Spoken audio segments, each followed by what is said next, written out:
কত দাম একটি চন্দন গাছে, কিন্তু যদি তার মধ্যে জল না পড়ে সেই চন্দনের কোনো মূল হয়?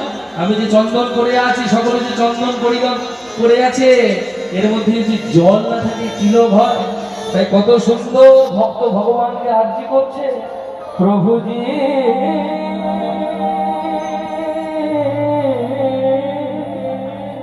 तुम जा